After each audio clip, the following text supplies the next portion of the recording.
Auzubillahi minash shaitanir rajim. Bismillahir Rahmanir Rahim. This is from Surah Rad, ayat number 17. فَأَمَّا مَا يَنْفُعُ النَّاسِ فَيَمْكُسُ فِي الْأَرْضِ. As for that which will benefit mankind, only that will be established on earth. जो चीज़ इंसानों की फ़ायदे की होगी, वही ज़मीन में टिकेगी.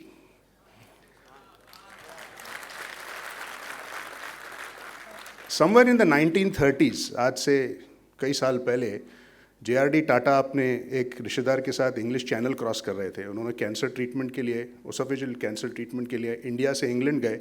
England से उनको फ्रांस और जर्मनी जाना पड़ा इलाज के लिए. इंडिया में अवेलेबल नहीं था. उस वक्त उनके दिल में ये बात आई कि हिंदुस्तानी किधर जाएगा जब ये कैंसर होगा. और the concept of Tata memorial hospital was born. और उसके बाद उन्होंने ये टाटा हॉस्पिटल बनाया. It is a wonderful example of personal tragedy of cancer being converted into a positive contribution to society.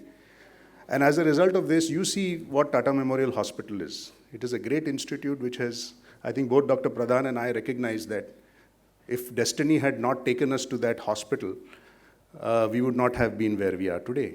Almost everybody who does good cancer treatment in many centers in the world and also in India has been trained from there. What lesson we learn is that it is important for a community to build good institutes of education and also of healthcare if we are to contribute positively to society. One more ayat. Allazi khalaqal mauta wal hayata liyablukum ayyukum ahsana amala. He is the one who has created death and who has created life so that he may test you which amongst you is of good in deeds. What parameters of testing will be applied to the medical community which deals in nurturing life and warding off death? You see, healthcare is a problem all over the world. It is not that the Western world is not dealing with issues and problems of healthcare. I think even US, which spends around 17% of its GDP on healthcare, has its own problems. They have an extremely expensive healthcare system, which is mostly dictated to by insurance companies and corporates. Or even as I speak, the national health system of England is coping and dealing with rising costs. India has its own problems. How do you provide healthcare to 1.3 billion people with a very poorly structured public healthcare system, with a private healthcare system which is coping with the costs? Indian government spends around 1.6% on GDP in healthcare, and that is not enough. It is fairly substandard. So the entire onus of healthcare falls on the society, and especially on charitable trust and trust organizations to set up hospitals. And if we don't set up good quality hospitals, we get substandard healthcare. But as you say, inna ma'al usri yusr, inna ma'al usri yusr. With every difficulty, there is opportunity. With every difficulty, this is opportunity. India is a country where we have so many qualified doctors that we export doctors to the rest of the world. We have a good education system. We have a lot of trained manpower. We have skilled manpower. Healthcare is one industry which requires a large amount of skilled manpower. As you increase technology on healthcare, skilled manpower goes up. We export manpower to the other countries. So we have manpower, we have qualified doctors, we have a large population, so we have a lot of sick people, which is the basic material with which healthcare systems treat.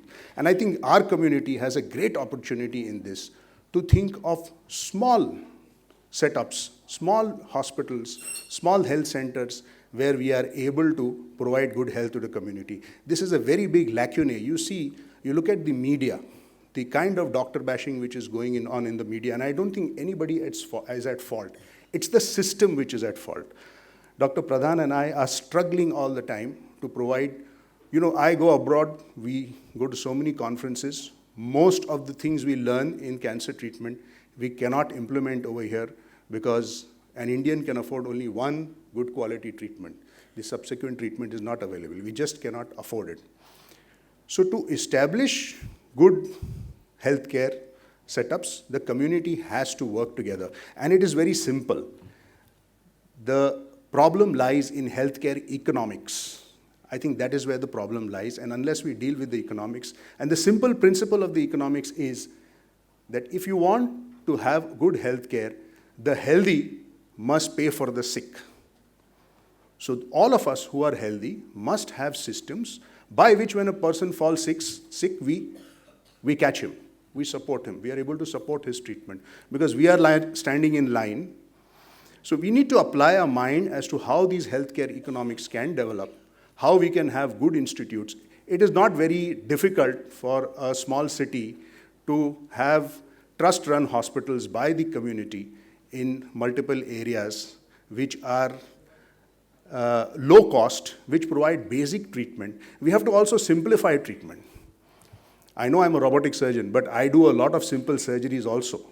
I have learned robotic surgery because it is part of my skill and I have a passion for doing it.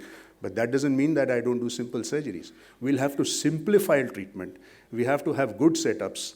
And most important, you have to have ethical treatment.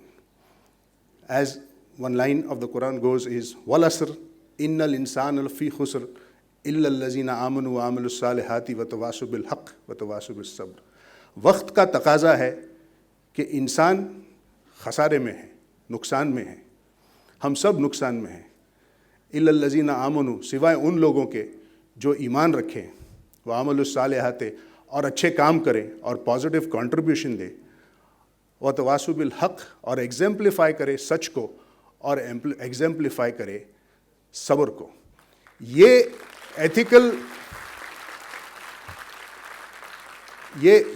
Ethical change जब तक नहीं आएगा, हमको अच्छा health care नहीं मिल सकता। शुक्रिया बहुत बहुत।